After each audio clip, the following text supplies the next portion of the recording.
जैसे 12th class बेटा हमारे स्कूल की लास्ट क्लास होती है, इसके बाद स्कूल की छत ख़त्म। ये स्कूल ना एक सपोर्ट सिस्टम है। जब तक आप स्कूल में हैं ना, आप बिल्कुल आज़ाद हैं, आपके दिमाग पे कोई प्रेशर नहीं है।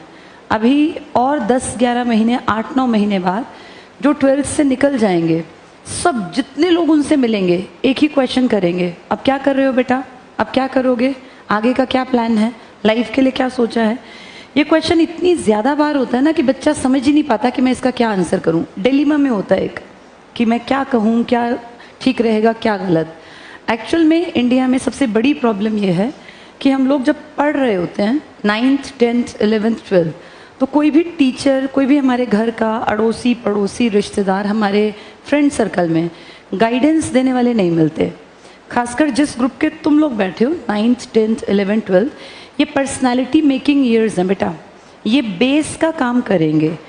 जैसे तुम 9वीं 10वीं 11वीं 12वीं में जो तुम्हारा विचार होगा, जो तुम्हारा थॉट प्रोसेस होगा, जिनके साथ तुम ज़्यादा इंटरैक्ट करते हो, जो तुम्हारे सर्कल में ज़्यादा रहते हैं, तुम 100% चांसेस हैं वैसे ही बनोगे। अगर तुम्हारा सर्कल घटिया लोगों का है, जिनके साथ तुम उठते बैठते हो, तुम्हारी आत्मा, तुम्हारा दिल जानता है ये घटिया बातें करते हैं, ये चीप बातें करते हैं, तो ये मान के चलना तुम उनसे अलग नहीं रह पाओगे। तुम उन जैसे ही बन जाओगे, चाहो चाहे ना चाहो। ये पर्सनालिटी जो है ना, जैसे कोई अच्छा लगता है भाई, हम इस जैसा बनना चाहते हैं। ये इस जैसा बनना क्या अवतरित होता है? इस धरती पे अवतरित हो गए कुछ लोग जिनको सब सोचते हैं हमें भी ऐसा बनना है। ऐसा है क्या? या वो भी बचपन से बड़े होकर सीख रहे होते हैं? बताओ ज़रा। अवतरित होते हैं, अवतार के रूप में जन्म लेते हैं, या सीख के बेहतर बनते हैं? हाँ, जो तुम्हें आज अच्छा लगता है ना बेटा, कोई भी, चाहे वो शाहरुख खान है, चाहे वो कोई अरिजीत सिंह है, चाहे कोई वो उर्फी जैसे लोग भी हैं, कोई भी, जो तुम्हें अच्छा लगता है या बुरा लगता है, ये बुरे का भी एग्जाम्पल मैंने साथ ही दे दिया, ये सब बने हैं। इनमें से कोई अवतरित नहीं है कि आसमान से उतर के सीधे आ गए भैया ये खराब है ये अच्छे। उर्फी की पर्सनालिटी भी इसी समाज में बनी है, शाहरुख खान भी यहीं बने हैं, डॉक्टर APJ अब्दुल कलाम भी यहीं से निकले, इसी समाज से। इसका मतलब अच्छाई और बुराई दोनों इस समाज में हैं। हम कैसे बनेंगे ये डिपेंड करता है हमने स्कूल टाइम में किस तरह के लोगों को पसंद किया। डॉक्टर APJ अब्दुल कलाम का जो सर्कल था ना बचपन में, उनके जो संगी साथी थे, कभी आपने स्कूलों की कहानियों में पढ़ा होगा, उनके सभी साथी के जो माँ बाप थे उनमें से कुछ तो कट्टर हिंदू थे लेकिन कुछ समझदार थे। डॉक्टर APJ जो समझदार बने ना, सेक्युलर बने, हिंदू मुस्लिम को बराबर मानने वाले बने, उसके पीछे का कारण यही है, अपब्रिंगिंग का पार्ट था।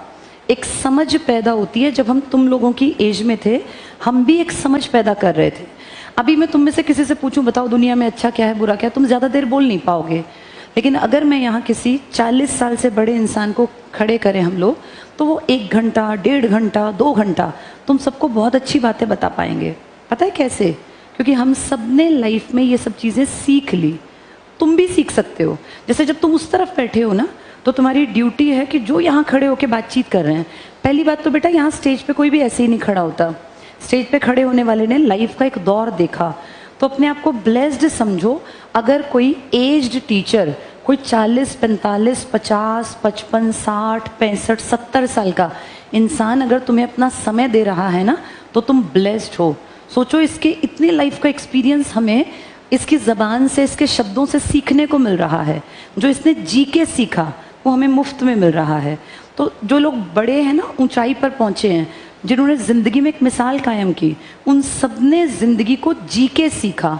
तुम्हारे सामने वो एक्सपीरियंसेस, जैसे होता है एक कीमती चीज़, उस रूप में सामने आ रही है।